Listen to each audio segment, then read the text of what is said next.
now to your health today and living well. Today we are talking about new lung cancer screening guidelines.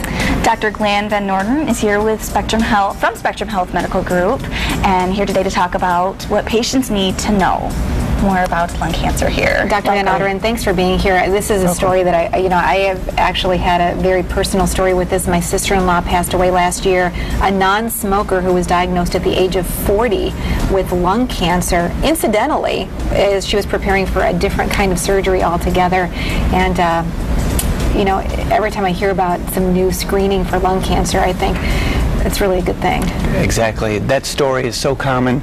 I'm so sorry to hear that, but that's the case with lung cancer. About 75% of the time when we see a patient with lung cancer, it's already too late, meaning that we identify it at a stage where we can't do anything about it. We can offer some therapy, but the chance for a cure is very minimal at that point. And so in lung cancer care, we're trying to come up with a screening tool that will be effective to identify patients in advance so we have the opportunity to treat them successfully. If you look at other lung cancer or other cancers such as prostate, colon, and breast cancer, already there are fairly effective screening studies like the mammogram, a colonoscopy, and a PSA blood test. But for lung cancer, to date, we have no tool that will identify or screen patients in advance. So that's why it's such a focus of research. Now for treatments, it's really come a long way though. Treatment is better, but clearly identifying patients earlier is what's really important. And why I wanted to come and talk today was there was just an article in the New England Journal published last month, a study that went over a period of 8 years, involved over 50,000 patients to try to sort out what is a good screening tool. And we know, like your sister-in-law, that often a test is done, such as a CAT scan, that will incidentally identify a lesion that's suspicious. The thought was, why don't we do that in advance, screen high-risk patients, and see if there are findings that suggest lung cancer. So this study took those patients and compared a CAT scan, what's called a low-dose CAT scan, to a chest X-ray, and over an 8-year period followed to determine if they could decrease the risk of death related to lung cancer. And indeed, by doing a screening low-dose CAT scan, the study proved that there was a 20% reduction in lung cancer death. So that's hope for the future that we may come up with an effective screening tool.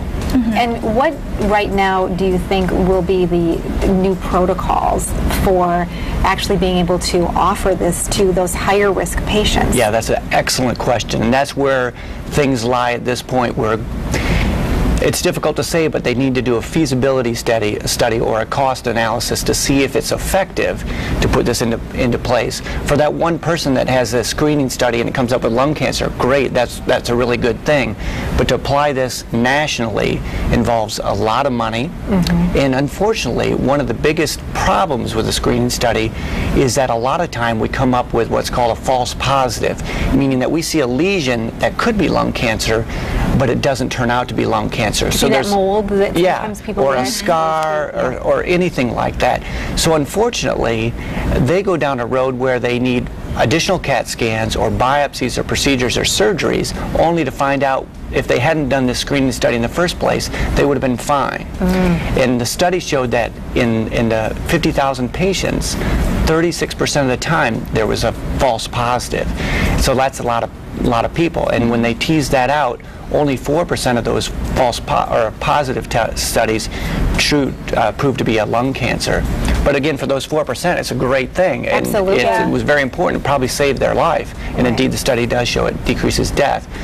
But it's a lot of angst and anguish and expense for those that have false positives. So that needs to be worked out. Yeah. And there's a lot of things, though, that have been shown to cause lung cancer that people may not know, that really it's everyday things that you don't really think of. I mean, my dad has been a smoker my whole life, and the secondhand smoke alone can cause me. So it's just, yeah, it's something.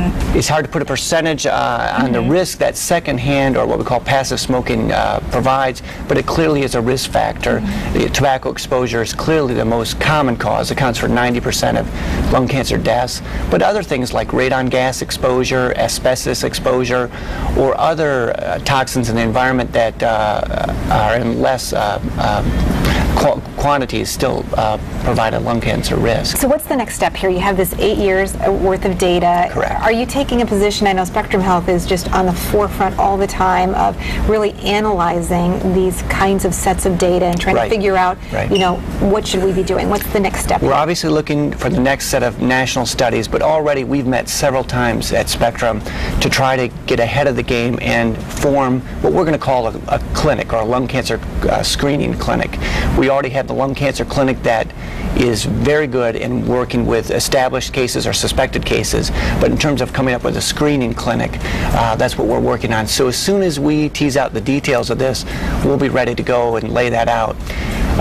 For right now, patients could go to their doctor and ask for this, but they'd have to have a lot of education as to why this is being done, and it's at this point the insurance providers are not reimbursing for that because it hasn't been proven yet. It's got to go through all those They consider that steps. to sort of be something that is a patient's wish instead of maybe the not medically doctor necessary at this driving point. that. Well, I really hope that you'll stay in touch with us because this is something, again, near and dear to my heart because of our own family story with this. And again, if you get to the point where you're asking for volunteers or conducting your own study, that's something I'm sure that so many people would be interested in hearing about. Great. Thank you, Dr. Van Otter. And if people are interested in getting in touch with you for any questions at all that you may have, you're located on Lake Drive, Suite 205 in Grand Rapids, shmg.org. Thanks for being with us today. Thank you.